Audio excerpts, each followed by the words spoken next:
Okay, well, thanks, Linda. I'd like to welcome everybody to today's webinar.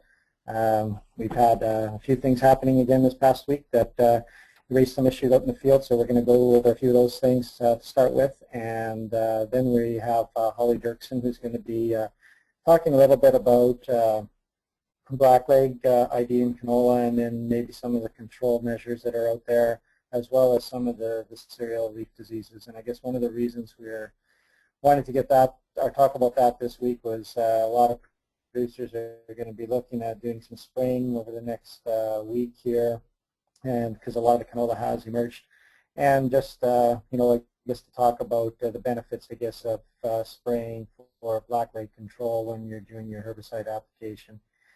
And then we do have a lot of winter wheat fields that were written off this year, and some of those fields seen spring wheat get planted into them, and just wanted to update maybe a little bit on cereal leaf diseases and what to watch for. After that, we have Mike Wroblewski on, and he's going to give us a little bit of a weather update as to what we can expect over the next week or so, and as well as to talk a little bit, I guess, about what's happened over the past little week here, and just give us an update as to, I guess, what we can expect as we go on. So I guess with that, I'll start with the update.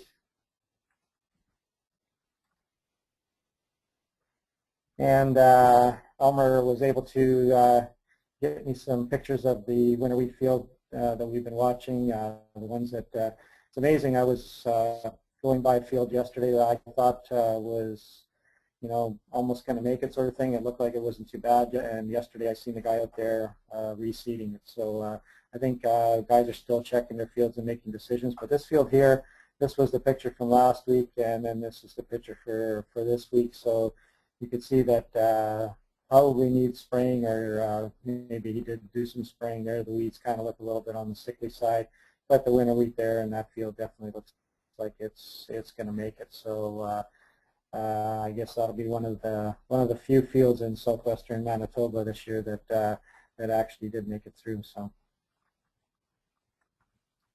a little bit of a crop update. Right now, we're about 85, maybe a little bit higher percent of the cereal crop planted right now. About 80% of the canola crop planted. About 70% of the corn crop is in, and I think guys are making decisions whether they're going to plant any more of it or not, as well as the soybeans. I think those days are starting to dwindle down and some of the guys are making decisions as to maybe changing into other crops, and the majority of the pea crop is in and actually up already. We have some areas in the southwest that again experienced some more rain this past week, and they are a little bit farther behind in that area. It's kind of like almost a triangle from Hartney through to Deloraine, Boissevain, Killarney area, and then up through to Elgin. So it's an area through there that they've been experiencing more rainfall than I guess the rest of the region. But as you go east of there, rainfall amounts have increased, or were a lot higher, and producers are definitely experiencing wet conditions there. Most of the winter wheat crop out there that is left has been sprayed, so a lot of the weed control has been done in the winter wheat crop and fall rye already. The early sown cereal crops are being sprayed. You see a lot of producers out there. Today's a good spraying day, a good spraying morning anyways, and there's a lot of producers that are out spraying today. I guess with that, we did have a frost over the last couple of days through most of the southwest. It varied from temperature-wise, so we even had reports of low as -4 and 5 in some areas, and a lot of areas experiencing -2 to -3. And I think one of the big things is that it was for a fair period of time. Probably by that 3-4 o'clock in the morning, it was already minus, and it stayed through that till about that 7 o'clock in the morning. So we did have 3-4 hours of frost, which has done some damage in some of the fields out there. So with today being a good spraying day, there's also some concerns about some of the fields that did suffer some frost issues. And I think it should be assessed on a field-by-field basis because some crops will be definitely more sensitive to the frost. And because of that, there was more damage done because of the cool conditions. And I think guys need to be careful when they're going out there and spraying some of these fields because they could be setting the crop back even more. And a couple of crops of concern, canola and corn are probably the two that seem to have taken more of the damage in the southwest here right now. And with those crops, if you go out there and spray right now, I think you may set them back even a little bit more. So if you can wait for a couple of days, they're talking 20 degrees today and probably 20 again tomorrow. That would definitely help and get those crops coming back and growing. Here's a picture that Elmer sent me from the Shoal Lake area, and you can see that the canola plants that did get hit hard by frost. Some of them are injury here. Lionel, we're losing some of your, we can't hear you. The audio keeps cutting in and out. You might have to restart that slide again.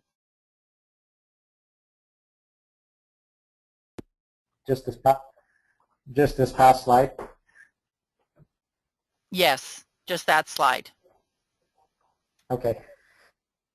With this slide here, what I was just showing is some of the frost damage that has occurred, and this picture was sent by Elmer, the FPA in the Shoal Lake area, and you could definitely see that the canola plants have suffered some pretty major injuries, but it's amazing how some plants showed and some plants didn't show any injury or very little injury at all. So fields are definitely going to be different out there, and that's why assessing each field on a field-by-field basis is something that producers will need to do.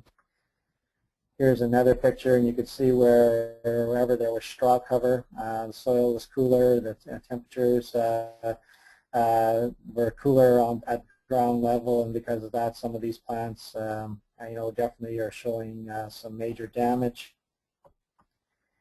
And I guess this one is taken in just north of Souris here, and you can see that again where the straw was more straw on the ground, we did get some severe damage. But I guess before we write off some of these plants, we need to watch the growing point, and that's where this new leaf is coming out right here.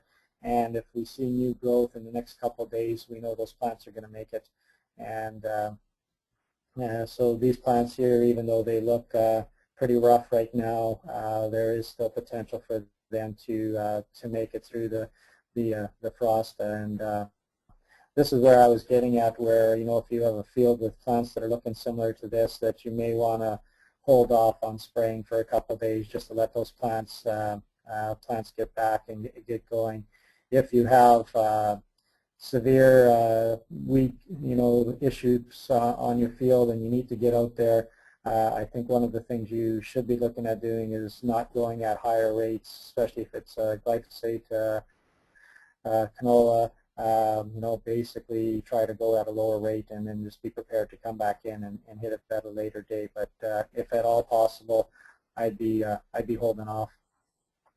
One thing else you can see on this slide, we got some flea beetles damage, and when we look at the next slide here, we can definitely see that the flea beetle damage is starting to become maybe more of an issue.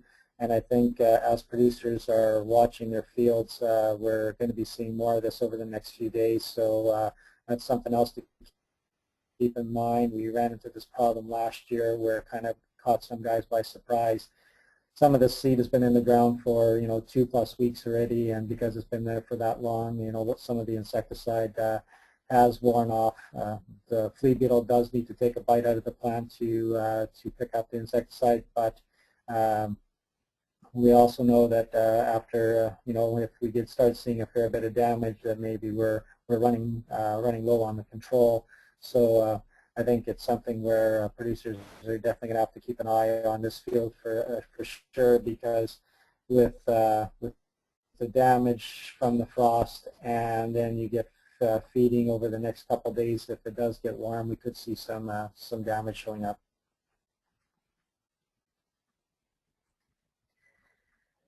The other crop that I know was in yesterday was corn that was showing some damage from the frost, and we were definitely seeing a lot of yellowing of the plants.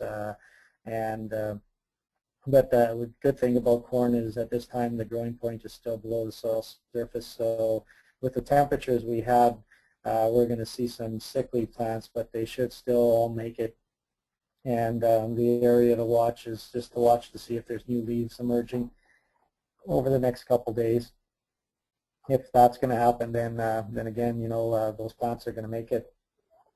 I think a caution on corn too, though, is spraying. Corn can be sensitive to spraying, so I think if you are in a situation where you want to be spraying those fields, I would probably be looking at delaying it if I could for a couple of days, just to get those plants back growing again.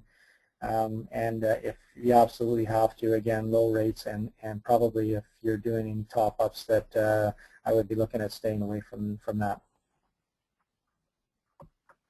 There's just another picture of the corn plant.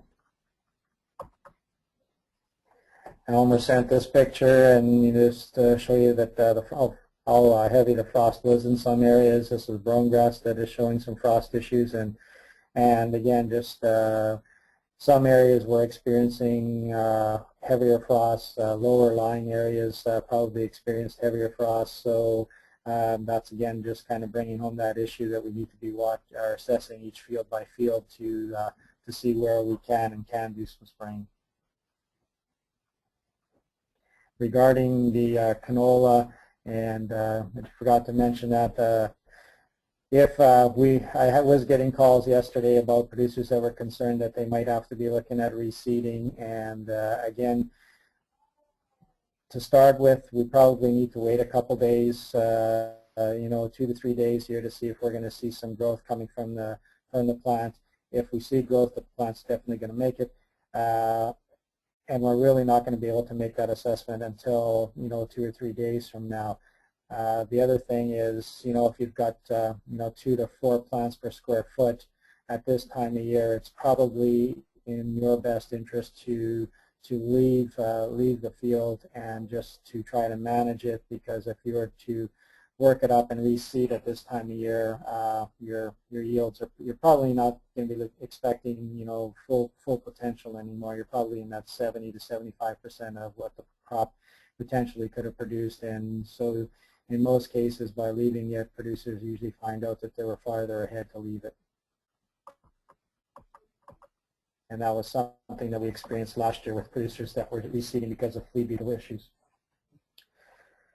Just the chart that we normally bring up every week here regarding temperature and our growing degree days. And last week when we looked at the chart, we had a lot of areas that our growing degree days were definitely over the 100% of normal, and you can see we dropped back again to most of the areas being less than 100% of normal. And just goes to show with last week we didn't have great weather. It was cool, it was damp, and so we're definitely in this situation with our growing degree days as being low right now. Look at our moisture and rainfall. You can definitely tell the areas that have been experiencing a lot of rainfall. You look at that Boys Vein Deloraine area, they're well over 200% of their normal. So we definitely have some areas through the region that have been experiencing lots of rain, and then we've got areas that are dry. When you look through the Minnedosa area, is only at 57% of normal. So again, some areas haven't been getting any rain at all.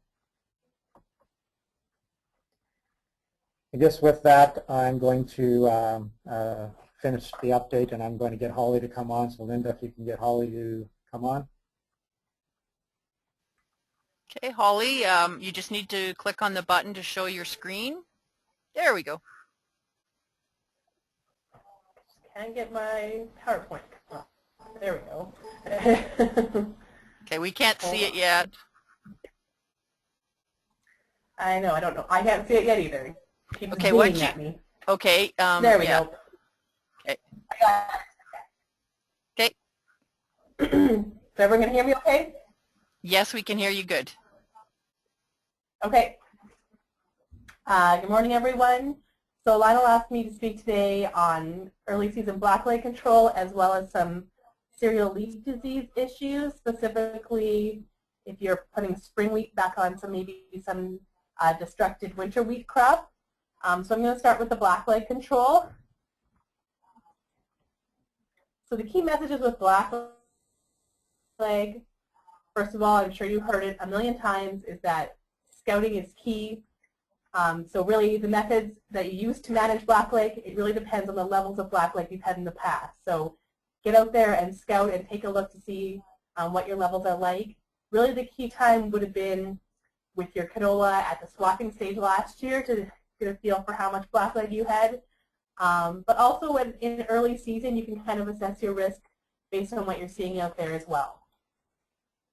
So especially in areas with a tight rotation, so canola every other year, or in some cases, canola, snow canola. And also, and as I said before, consider your levels of blackleg observed in the past. That's going to be your main point when you're thinking about your management decisions. And rotation is your #1 method of defense. So canola every other year, not ideal. Canola, snow canola, definitely not what you want to be doing, especially if you have a blackleg problem. So I just have some data here from the canola disease surveys. So this is from the past 6 years. So this is the blackleg prevalence, so the percent of the surveyed fields with any level of a blackleg infection. So as you can see, we are seeing an increase, not a sharp increase, but there has been an increase over the past 6 years. And I've separated this into the provincial numbers, which are the red bars, as well as Southwest Manitoba, as I do believe most of the listeners today are from that area. So you can see in 2012, we were up near the 80% range, both provincially and in Southwest Manitoba, and even in 2011, we were higher than 80%. So, you know, the majority of fields show some level of blackleg, and chances are we are underestimating these numbers, and every field has some level of blackleg in it. Now we'll look at the incidence. So this is across all fields. So out of all the plants we looked at, what percent of them had any level of blackleg? And again, I separated it into the provincial numbers and Southwest Manitoba. And you can see we're up at the 12% range here. So 12% of all canola plants that we survey show some level of blackleg. You can see we've really seen a sharp increase in the past 3 years as opposed to the years before that. I think this definitely reflects that it's increasing out there, but it also reflects our more intensive surveying as well as the more education we give to our surveyors about what to identify when they're looking for blackleg. And then also our incidence in infected fields. So we only have been calculating this for the past 2 years, but this is when you have blackleg in a field, what percent of the plants are infected. So you can see we've been as high as over 20% in Southwest Manitoba. So once you get to numbers like that, chances are you are going to see an impact on yield if 20% or more of your plants are showing some level of blackleg. And what is that level of blackleg? Our average severity rating, I think, was about a 1.6 or a 2, depending on the year. So just to give you a feeling of what exactly that number means. A 1 rating means that 25% or less of the cross-section has some sort of necrosis from blackleg, as you can see in this picture. And a 2 rating is 26 to 50%. So these particular stems would be rated as a 2. So in case you're wondering how we go in and do these ratings, we pull up plants, we sniff them at the soil line, and then we rate the cross-section for the level of blackleg. As far as basal infections, we also rate stem infections. We don't give them a severity rating, but we look further at the stem as well to see if there's other blackleg lesions. So when you're out scouting, this is what you would do as well. You would pull up plants in the field, sniff them open at the soil line, and see if you have any discoloration happen as early as the seedling stage. We don't generally see cotyledons with lesions in the field, but it can definitely happen. So what initially causes infection is fruiting bodies known as pseudothecia. Previous years, and I don't just mean last year's, it could have been 2 years ago or possibly even more, canola stubble, and these fruiting bodies produce ascospores. So what are you looking for exactly? Exactly. So here's a picture of canola stubble, and this was 2-year-old stubble. In other words, last year it was obviously a cereal, but 2 years ago it was canola, and here was some stubble in the field, and I was able to find a good picture here of what these fruiting bodies look like. So those are what will initially release the spores, and they don't release them forcibly like sclerotinia and shoot them way up into the air so they can get caught on the wind currents and fly for a mile. It's pretty localized in the field. It's more from a rain splash that you will see infection from the stubble onto your seedlings. And the ideal conditions for that to happen is rainfall and moderate temperature, so from 16 to 20 degrees Celsius. However, infections can continue to happen past the seedling stage and can establish any time through the growing season, as long as there's green tissue, basically. So unlike a disease like sclerotinia, when we know we're targeting a certain window, and that's when we need to be aware of it, blackleg, it's a season-long issue. And secondary infections can occur through pycnidia, which produce pycnidiospores. So these are the pycnidia. So those typical lesions we tell you to look for either on the leaves or on the stems, and that have these black peppering of spots, those are the fruiting bodies that are producing the spores. So these spores can infect neighboring plants or other parts of the plant all season long. So this would be an example of a more early symptom to look for. So before we see it on the stems, we'll see it on the leaves. And so it'll be this typical irregularly shaped lesion with this black peppering of spots in the middle. Now on the leaves, we're not terribly concerned as far as a yield effect, but just to know that it's out there. But it's when you start to see it on the stems that you start to be concerned with a yield effect. And unfortunately, the ideal conditions for these pycnidiospores to infect are, yes, rain and wind, but they can disperse under a wide range of conditions. There isn't a specific temperature range or humidity range. Every year, you know, the conditions are right, basically, for this type of infection to occur. But also another fact is that infections are worse when accompanied by a wounding event. So if your plant has been wounded and there's a site there where this infection can occur quickly, it's likely to cause more of a problem in your field. So some of these wounding events could be a hailstorm, high winds, so sandblasting. So often if it is because of sandblasting, you may see your blackleg infection is worse along the edge of a field. Insect damage, of course, can cause these wounds, as well as frost. So it's important to be out there scouting those canola fields that maybe got hit by some frost and seeing if you have any blackleg out there as well. And here's a picture of a hail wound, and you can see the infection with blackleg surrounding it. You can even see some of those peppering, those black spots in there that are the pycnidia. So what are some early symptoms of blackleg? Well, I showed you that other leaf. This is a seedling that's maybe at the 4-leaf stage. And you can see here on this one leaf, we do have a good example of what infection looks like at this early stage. So management of blackleg. Scout for levels of blackleg in this year's crop to make future management decisions. Crop rotation. Recent research has shown that the best is 1 canola crop every 4 years. A lot of guys obviously push that, and 1 canola crop every 3 years is obviously better than a canola crop every other year. And variety rotation. At this point, rotating your varieties is not a guarantee that you are switching resistance genes, but using the same variety year after year is a guarantee that you're definitely not switching resistance genes. And this is really an issue we've been faced with recently, where we're seeing this increase in blackleg because we are having a breakdown in resistance. So we want to do everything we can to make sure we aren't putting pressure on the population of blackleg to shift and overcome the resistance that we do have in our varieties. There's a research being done now looking at both the races of blackleg across the prairies as well as the R genes that are present in our different commercial varieties. And we're hoping this information will be available for next fall's planting. However, maybe not by the spring when we're actually making our decisions about what variety to grow. And at this point, the research, unfortunately, isn't going to be cut and dry, where you can easily see, okay, this is the races we have in our area, and therefore we can grow this variety, and this variety, and the next time we'll rotate to a different variety. It does appear that a lot of the varieties out there have the same R gene, and for some of the varieties we don't actually even have the testing available to figure out what R gene is in there. It's performing well in the field, but we don't know which R genes are causing that. So it could be a difference between quantitative and qualitative resistance.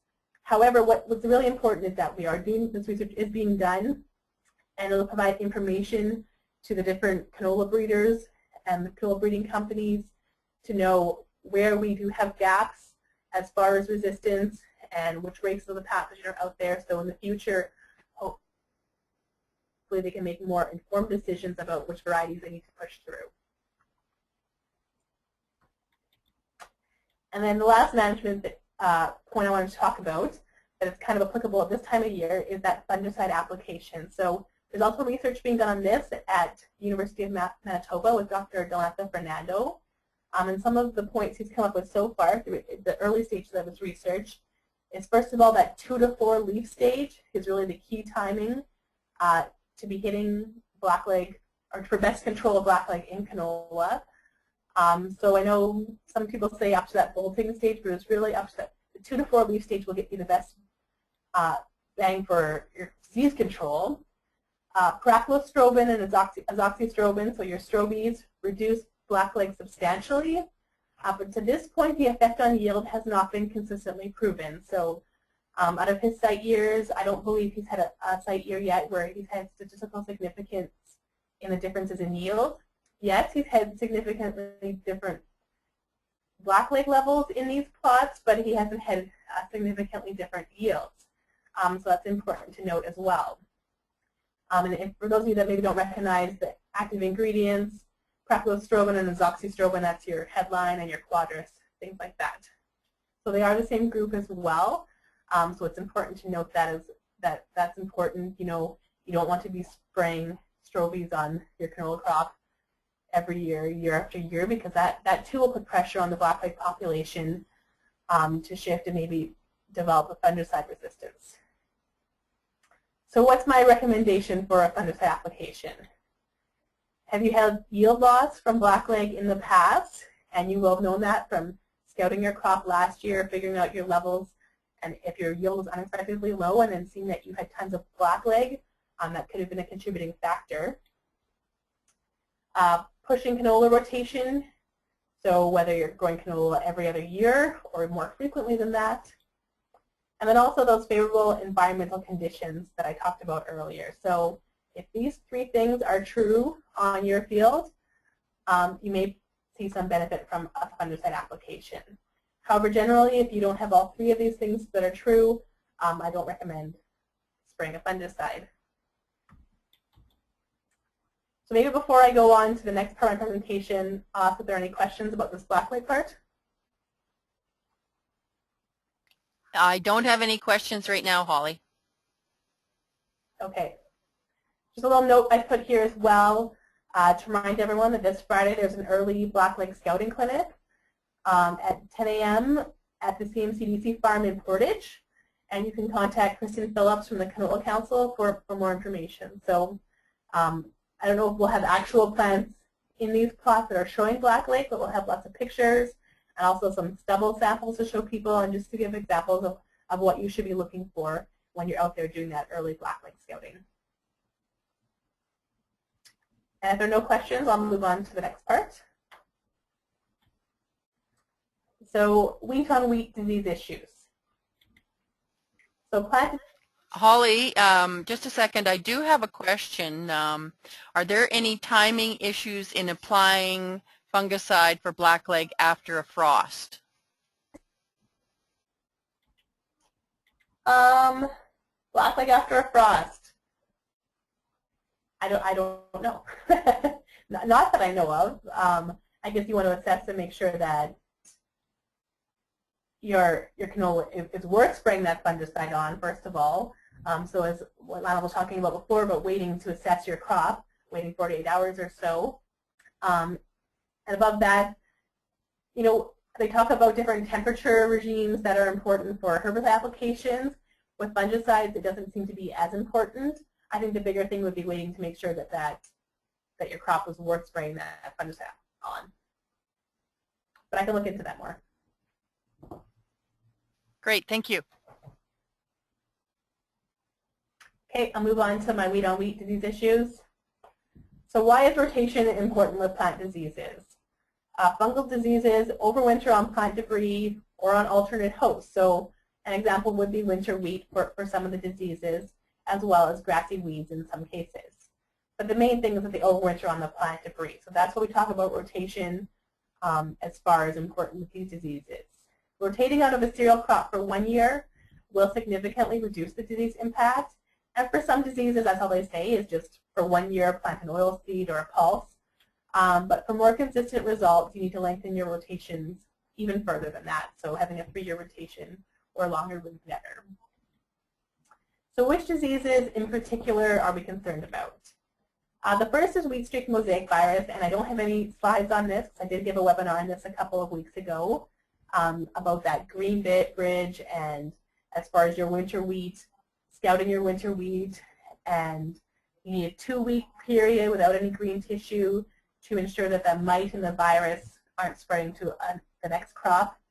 I'm not going to go into that any further. There's a webinar a couple weeks ago that I gave on that, so you can look that up. But the other diseases that we're concerned about are fungal diseases, so things like tan spot, Septoria leaf spot, powdery mildew, Fusarium head blight. There are more than this, obviously. I've just picked out a few of the more common ones. But what's important to note is that you still require conducive environmental conditions. So I'm sure you've seen that plant disease triangle a million times, and the things that are important and the things that you need for disease to occur. And you need a susceptible host, you need the presence of the pathogen, and then you need the conducive environment. So if you have a back-to-back rotation, chances are you have the pathogen, you obviously have the host, but you still require that conducive environment. So the first disease I'm going to talk about just briefly, each of one of these. Tan spot, a disease that I would say the majority of us are probably familiar with. We see it every year. The ideal conditions for this disease are 6 hours of wetness for infection to occur, and temperatures of 15 to 28 degrees Celsius are ideal with periods of dew. So here we have an example of symptoms, those typical shaped lesions with the chlorotic halo. Often it can be darker in the middle. You might see some pycnidia in there. Pretty typical disease we see here. However, when if it's drier, you don't see it as much. If you're only seeing it on your lower leaves, not a big issue with any of these leaf diseases. And once it gets up to the flag leaf, that you start to be concerned about it. So you want to control it before that point. Septoria leaf spot is the next one. See from the picture, it looks pretty similar to tan spot. Sometimes hard to tell apart. Really doesn't matter if you can tell them apart because you're going to use the same type of control. The same fungicides basically are registered for both of them. But be able to recognize that it is a fungal disease. Often look for those fruiting bodies. That's the best indicator that you have a disease issue, not something environmental going on. 6 hours of wetness again for infection to occur. This one, there's a wider range, it says, from 5 to 35 degrees Celsius. I would imagine from 28 to 25 would probably be the ideal range. And prolonged wet, windy weather is best for this disease. And that just has to do with how the spores are being dispersed. The next one is powdery mildew. It's a lovely one of my favorites because it's really easy to identify when you're in the field. Not hard to tell this from something else. It likes cool, moist conditions, humidity close to 100%. Temperatures of 15 to 22 degrees Celsius are best, and above 25 severely slows disease development. So often later in the summer we don't see this one as much. We often see it in winter wheat, especially once your canopy fills in and it's super humid. Underneath that canopy and the lower leaves, you may see this. But when temperatures warm up, we generally don't see it as much. But it might be something that you want to be concerned about with your early season control. And then Fusarium Blight is the next one. Another one that I would say most of us are familiar with. Warm, moist conditions. The spores are spread by rainfall or wind. Moisture and high humidity is required for 12 hours. And infection can occur from 16 to 30 degrees Celsius, but 25 to 28 degrees is ideal. This one, obviously, if you see it in the field like this, it's much too late to do anything about it. But it is another one that's fairly easy to identify. You'll see this bleached part of the heads. If you kind of pull them apart, they'll be dark in this area at the base of the glooms.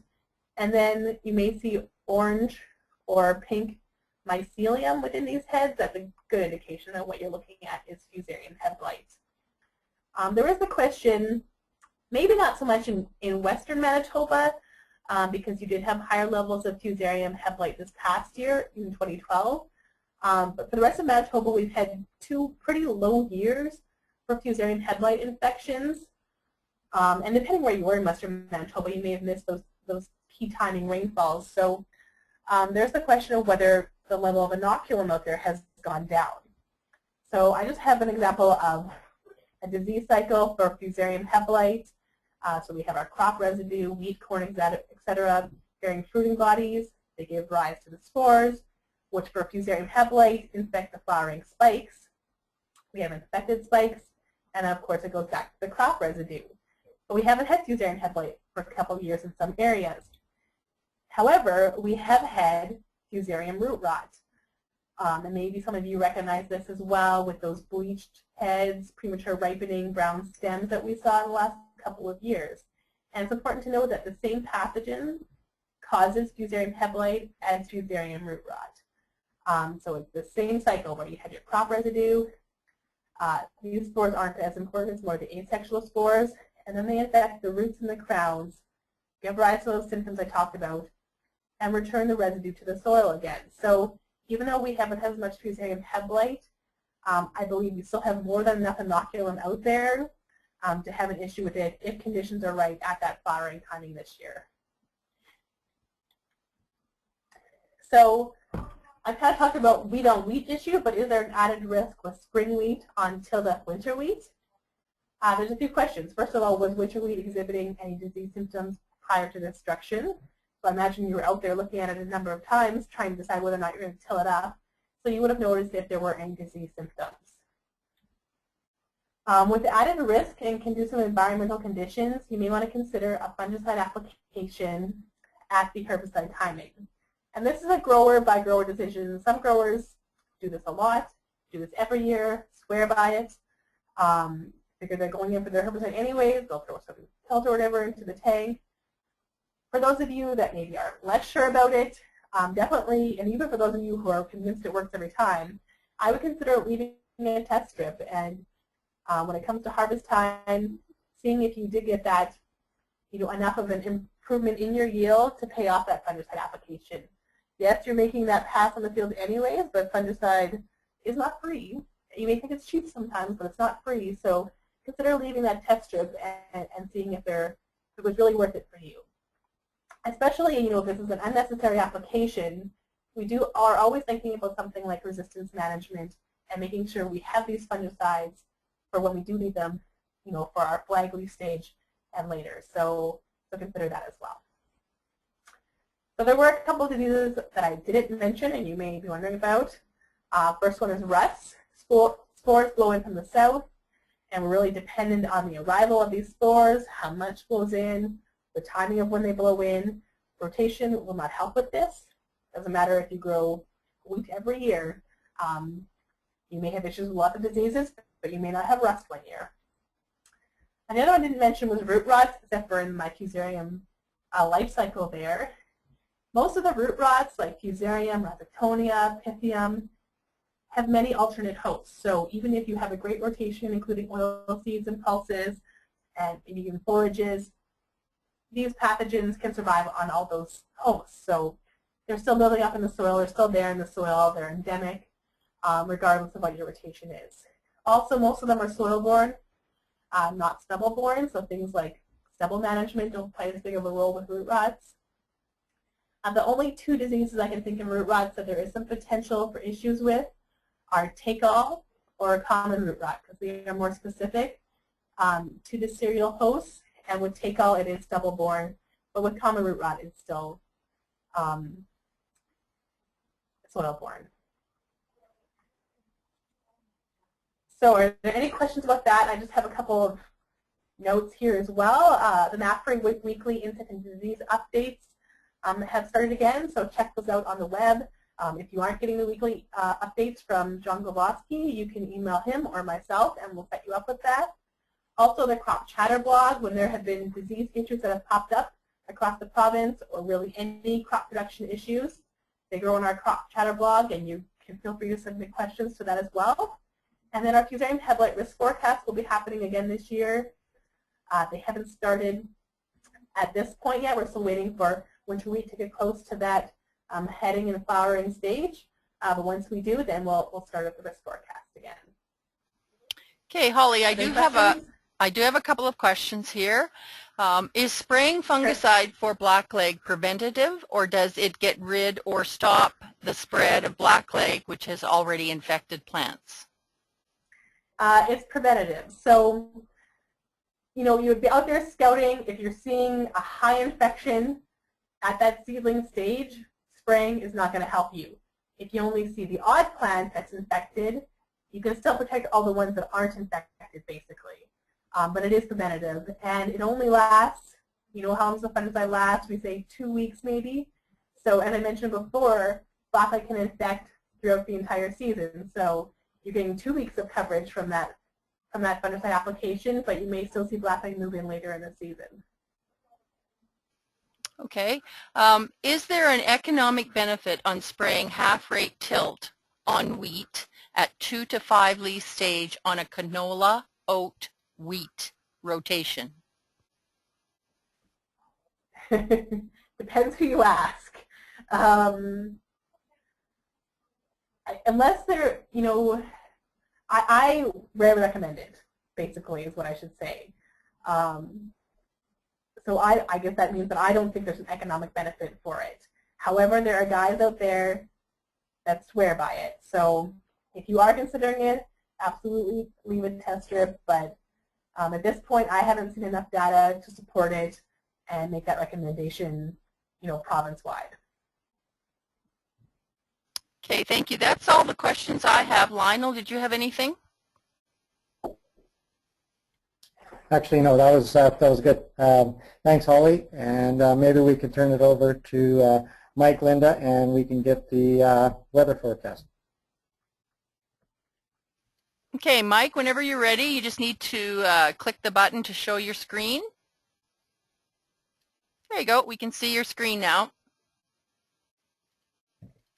Okay, good morning, everyone.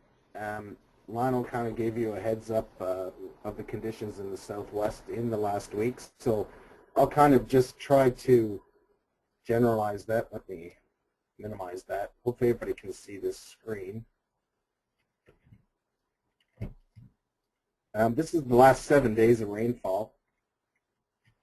I can't get that panel, ma'am. There, it's on the other side.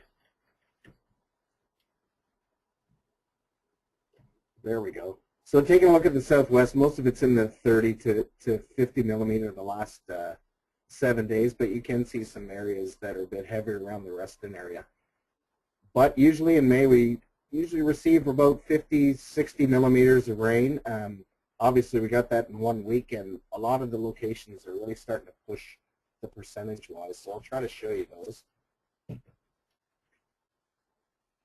show you the map from the 1st of May, and we'll take a look at the accumulated rainfall for the month. And once again, we usually see about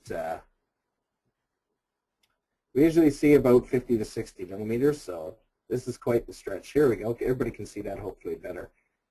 You can see right around that Deerwood area, as everybody heard on the news, were the big values. So, and they received it in 2 good waves. So they're up to about close to 200 millimeters just in that Deerwood area. You can see in the Boissevain, the Killarney, Deloraine seem to to get a lot of systems too in the last month. They're up above normal. I'll show you the percentage of normal map so everybody can get a bit of a gist. I wanted to show everybody the Northwest too to see that they're actually getting a break for once this season. So far, at least up till the end of May. Okie dokie, percentage of normal. Here we go. Let me just view this down a bit. Okay, here's the percent of normal from the 1st of May. Obviously, we had a snow cover well into the first week of May, so this kind of encapsulates all the rain for sure. Take a look at the dark blue areas, especially the Deerwood, Morden areas. They're approaching 300% of normal. So Deloraine, Boissevain, they're all lit up. Basically, the whole Southwest is at 100 or more than normal. What we've seen the last 2 years, however, though, is everything kind of dried up at the end of June. So not hoping that that happens this year, but you can see that we've definitely made up in the eastern areas for the dryness anyways. I'm going to move on to some of the forecasts as we've already talked about in the past, especially with the crop weather report. Some of that frost was prevalent and the duration was pretty long there. The only savior, I think, from being a really heavy event was the moisture just wasn't there. There was moisture down at the ground level due to the light winds and everything, but it wasn't as much as would have made a real dangerous frost. So we kind of lucked out there. I'm going to go first to the Canadian short-range model, and we're going to take a look at the accumulated precip from now out to the end of, or the start of next week anyway. So I'll step it forward slowly, and this all starts last night around supper time. So the green area is around 7 and 8 millimeters, and this is the system you see that was just to the south of us that just grazed us. The Canadian models handled it really well. The Americans kind of figured we'd be getting lapped a lot more. One thing I wanted to show you about these short-term models is take a look to the south of us where the real drought-hit areas and the Oklahoma with the severe weather, it's lit up again last night, as you can see by that orange down south in Kansas. Okay, we're getting into Thursday, and as you can see, that system's still just drifting off to our southeast of Manitoba. Here's the system coming up for the weekend. It's already building now out west, and the green you can start seeing move in by early Saturday morning. This is about midnight Friday night. So just after midnight, they expect the showers to begin along the Saskatchewan-Manitoba border. And here we walk into Saturday at supper time. You can see that it looks like the Southwest is going to experience about 15 to 20 millimeters through that time period. So unfortunately, it looks like another crappy weekend. Here I'm going to continue on going. Here's Saturday night, and this is accumulation, so you can see it slowly spreading west, and that's almost pushing close to 2 inches for that time period accumulated. So you can see it's still going on. Everything up in the northwest is still kind of showery, and it kind of ends about Monday. So it looks like for the southwest, Saturday and Sunday look wet for sure. I'm going to back it up and show you Sunday morning. Just to take a peek, there's the accumulation. Hopefully everybody can see that. The oranges is around the 20 millimeter mark, and the red that's through the inner lake is about 25. You can see that the pink to the south of us in Minnesota is around the 2-inch mark, so it looks like another inch for the weekend anyways, maybe 15 to 25. So that's the Canadian models. As soon as the system goes through Sunday, we should see a good northerly wind and a bit cooler weather too. I want to show everybody the American models and see what they're saying. They've been kind of not as accurate as the Canadian models in the last run, but we'll take a peek what's going on anyways. And this is, of course, begins midnight last night. And this is accumulated precip. Or this is 12-hour increments, sorry. So you can see as we head into Friday here, here comes Saturday on the models right now. You can see that blob, the blue blob starting in the southwest. That blue blob is a ½ inch. This is 12-hour increments. So it's basically jiving with the Canadian models. So I don't think we have any doubt that we're going to see some rain for sure this weekend, starting sometime Saturday morning. Okay, so that's the Canadian and American short-range models. I wanted everybody to take a look at the American long-range first because We really like to see what's going on down south. I'm going to make this so I can see this perfectly. Hopefully everybody can view that screen right there. What they're looking at right now is the temperature for June, July, August. And in our whole area, you can extrapolate, and there's nothing but normal indications for your temperatures looking out. Let's take a look at the temperature. There's the 1 month outlook for June, and nothing but normal. Precip-wise, nothing but normal. Let's jump to the 3 month now outlook for the U.S. You could say, and you can extrapolate into Canada here. There's no indication that we're going to be anything but normal for temperature for the June, July, August period. Precip, same thing, nothing but indicating but normal conditions. Now the drought situation. We've been watching this for 2 or 3 years now down south, and it just keeps jiving. One thing to really note is the alleviation up in the northern U.S. states here. Hopefully everybody can see that it's all white all in the upper area. This was forecasted to be still in a drought situation for this early summer, but they've since taken it off. We've seen lots of rain, so you can see it's a good situation. Let's take a look at the outlook now for the drought. Okay, here's the map, and this is valid for May 16th, and it takes us out to August 31st. All kinds of alleviation in the Midwest. This is really good news.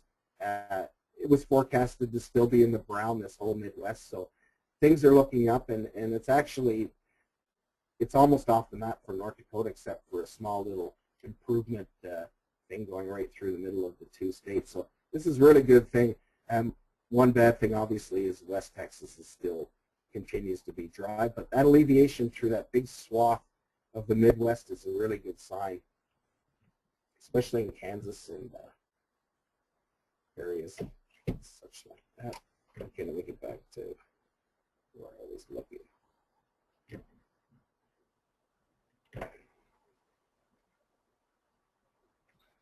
So last thing I'll take a peek at is the Canadian long-range models. Here's June, July, August for, this is for precipitation outlook. It jives exactly with the Americans where we should be normal for the summer seasons. I just want to take a peek at temperature for everyone so they can see.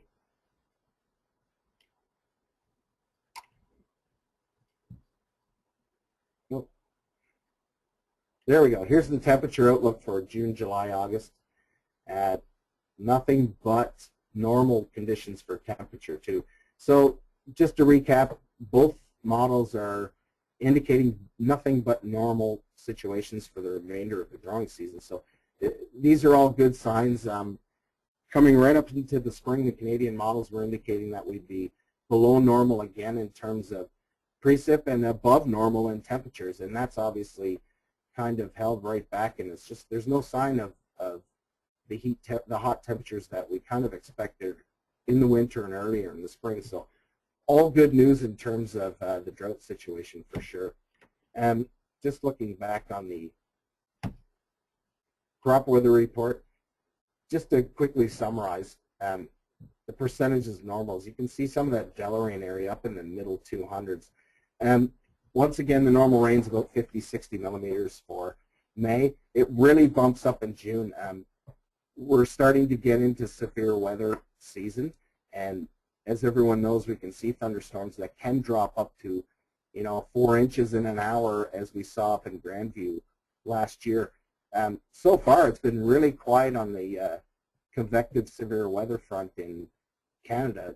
That could change, but until we start seeing some really warm temperatures, we're really not going to see anything of severe nature for sure in the next little while. So that's good news too. The last couple of years, the hail damage was been down, especially 2 years ago. Last year, it went up a bit, but maybe we can see a third year in a row here with no real severe hail damage. That's really all I have for you. Rain coming this weekend. Other than that, there's really nothing to report except for the precipitation map. So unless anybody has any questions, I'm done. I don't have any questions right now. Mike, did you have any, Lionel?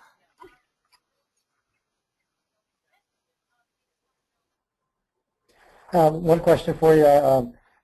We've been having cool nights. Any prediction as to if it's going to warm up a bit and the risk of frost not being as big of an issue? Because even last night it got fairly cool.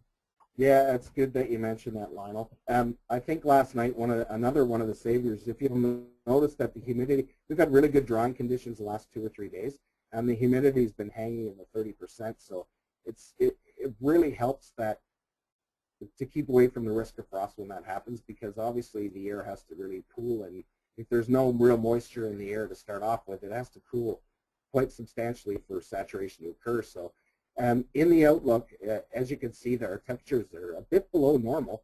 However, with that, we don't see any minimums going much below 4 or 5 degrees Celsius in the next week. Now, when the system comes by on Saturday and Sunday, we're definitely going to see a decrease in temperature. Any kind of risk of frost, it looks like it would be in the Yorkton area or west of that. It looks like there's a little pocket forecasted for cool temperatures that be around 1 or 2 degrees. But that's into Saskatchewan. The lows so far don't seem to be indicating anything other than warmer than 3 degrees for that period on Sunday and Monday. But we'll have to watch out as things progress. If the wind really picks up with the system and the low strengthens, then obviously more cold air will be brought down. But so far it's looking like we're going to be okay for the next northerly flow and the risk of frost. But Saskatchewan, on the other hand, may have some issues.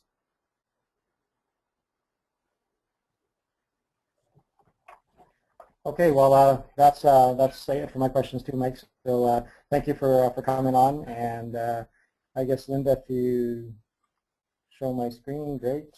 And just a couple closing things for today. It's just about 10 o'clock, so just remember, if you're requesting CCA credits, that if you watch the recorded parts of these webinars, you need to just write up a little note as to what the webinars were about and send it to us.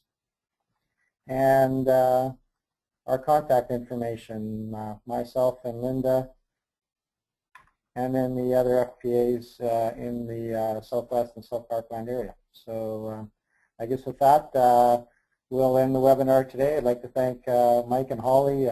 Great information and timely information for this time of year. So thank you, and we'll see everybody next week.